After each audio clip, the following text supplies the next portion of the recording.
Добрейшего, о величественные генералы! Знаю, что с момента выхода рейтинга босса в первой части игры прошло уже полжизни, и мое завтра в 3 чутка затянулось. Но погоди закидывать меня шапками. Сегодня я готов исправить эту дичайшую несправедливость и составлю для тебя свой персональный рейтинг всех босс-файтов второй части игры под названием Kingdom Rush Frontiers. Если в первой части небольшая сложность была в том, кому именно из боссов отдать Кубок Победителя, то во Фронтирсе я решал, кто удостоится звания Слабачок Года и получит от меня золотую малину. Номинантов на данную премию у меня было двое. Проведя небольшой опрос в телеграмчике и отыграв все босс-файты по свеженькому, я все же решил разместить на 6-е последнее место рейтинга гигантского яростного примата Кинг Конга. Несмотря на то, что данный босс имеет один из самых высоких показателей здоровья в игре, дальнюю атаку и способность к регенерации, которую ему обеспечивает сидящий верхом вождь племени Маква, эта огромная серая обезьяна не создает особых проблем. Наверное, даже большее давление оказывают мандрилы, мелкие копии примата, которых он призывает на поле боя. Данный босс не идет по конкретному фиксированному пути, он постоянно прыгает со стороны в сторону, что значительно замедляет его движение к флажкам.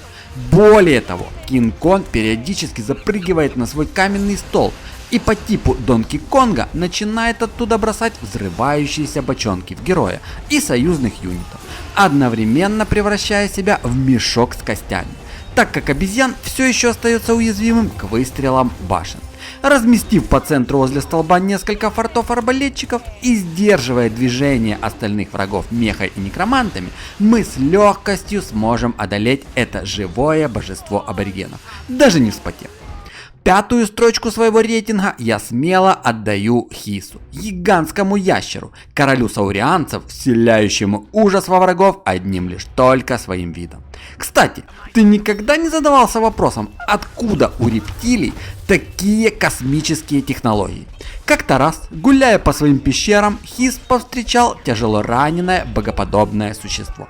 И вместо того, чтобы добить умирающего, ящер решил ему помочь, оказав всю необходимую медицинскую помощь.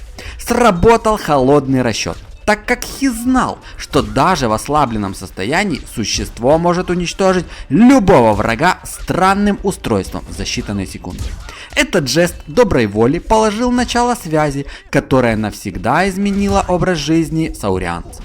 Существо решило остаться в деревне ящеров и в знак благодарности научило саурианцев создавать и использовать технологии своей расы. Хис – самый быстрый босс во всей франшизе. Обладает высоким уровнем здоровья и 50% физической броней. К тому же обладает особой атакой по площади, охватывая огромную территорию, сотрясая экран и нанося урон даже летающим героям. В ближнем бою ящер демонстрирует свой аппетит, слизывая языком и проглатывая целиком союзных юнитов. И все же, обладая даже такими характеристиками, он не создает особых проблем. Сам босс появляется на последней 15-й волне, стремительно выбегая из укрытия и оставляя далеко позади всех своих миньонов. Таким образом, весь наносимый урон башнями приходится именно в эту чешуйчатую тушку, сбивая темп Хиса нашими смелыми мальчиками и сдерживая его агрессию героям, король саурианцев не успеет пройти и половины своего пути, как превратиться в пару стильных кожаных сапог. Ну а теперь барабанная дробь, золотая середина сегодняшнего рейтинга и, возможно, самый спорный его момент. Так сказать, вкусняшка всем хейтерам. 4-е место сегодняшнего списка, которое я смело отдаю ужасу из глубин, кошмару морей, могучему и грозному Левиафану.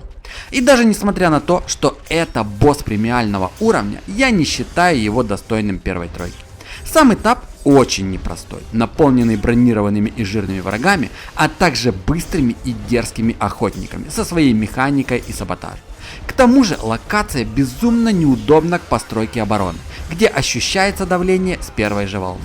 И все же, к сожалению, сам босс-файт дико разочаровывал.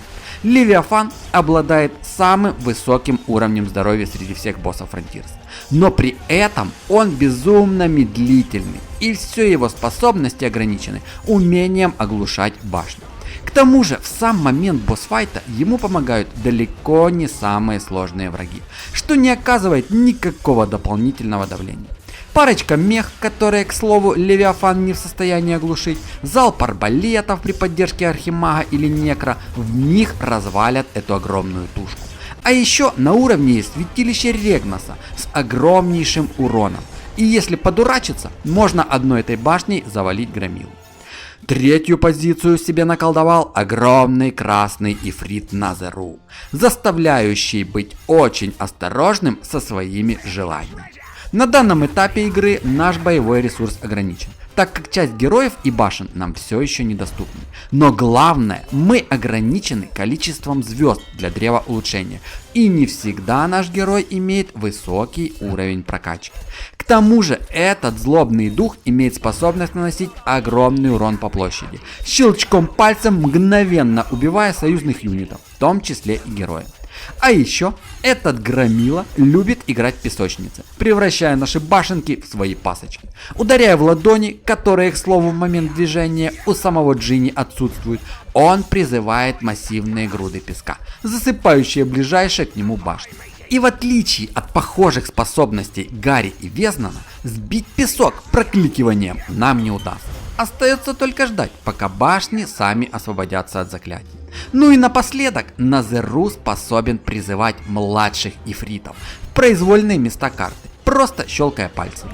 Иногда его призыв действует и на союзных юнитов, превращая их в мелких ифритов. Именно поэтому не стоит ставить казармы близко к флажкам. И все же босс далеко не самый сильный. У него средний уровень здоровья, броня отсутствует, а скорость движения невысокая. Парочка архимагов со своим критическим ударом при поддержке арбалетчиков способны загнать Джина обратно в лампу. Серебро забирает Василий, бессмертный граф, воплощение зла и коварства, угрожающий королевству с самого его возникновения. Поистине шикарнейший босс, во всех смыслах этого слова, истинный владыка Сумеречного замка. На протяжении всех баталий Васек величественно размещается у себя на балкончике, всячески насмехаясь над нами и выпуская полетать своих вампирш и другую нечисть. Если ты истинный ценитель франшизы, обязательно возьмешь на прохождение бесстрашного охотника на вампиров Данте, у которого с графом свои личные счеты. К тому же на данном уровне нам доступен второй герой, дочка графа Лукреция, у которой с нашим охотником страстная любовь-морковь до гроба. Ну и сам босс-файт просто шикарнейший. Прежде чем покинуть свой балкон, Василий отправляет большую волну вампирш. Он имеет способность кусать свою жертву, восстанавливая себе 450 единиц здоровья. Поэтому не стоит размещать на его пути большие отряды союзных юнитов и отправлять на убой своего героя. Данный босс обладает двойной жизнью. После первого поражения Василий превращается в летучую мышь и возвращается к замку, чтобы затем вновь появиться и атаковать с новой силой и свежей волной вампирш. На этот раз он выбирает противоположный путь и движется намного быстрее, обладая при этом смертоносной аурой призрачного воина, убивающей любые войска или героев поблизости за считанные секунды. Она действует как на живых, так и на нежить, и ничто не может отключить эту ауру.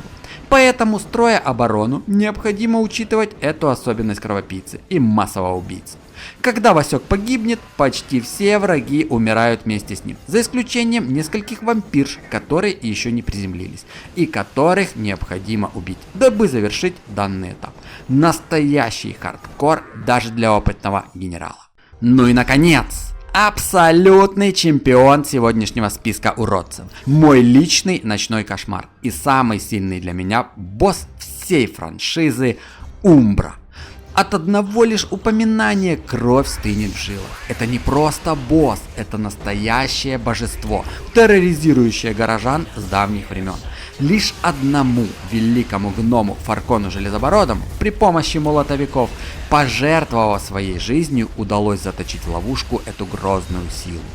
Именно благодаря этому древнему артефакту и оскверненной слезе Иллини лорду Малагару удается освободить Умбру из многовекового заточения.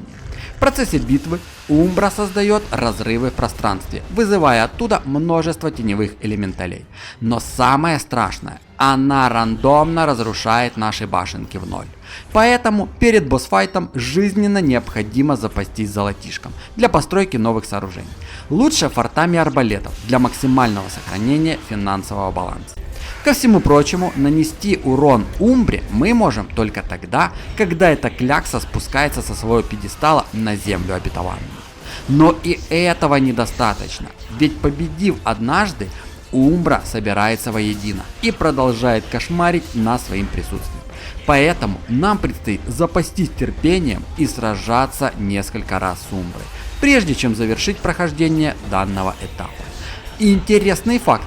Если мы заглянем в раздел достижений, мы найдем Умбру, заточенную в колбу, но показывающую, что Умбра все еще может нести угрозу королевству в будущем. Что значит, появление этого божества в будущем очень даже возможно.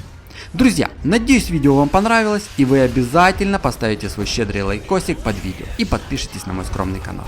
Ну а на этом я буду прощаться. Берегите себя, и да пребудет с вами сила. Всех обнял.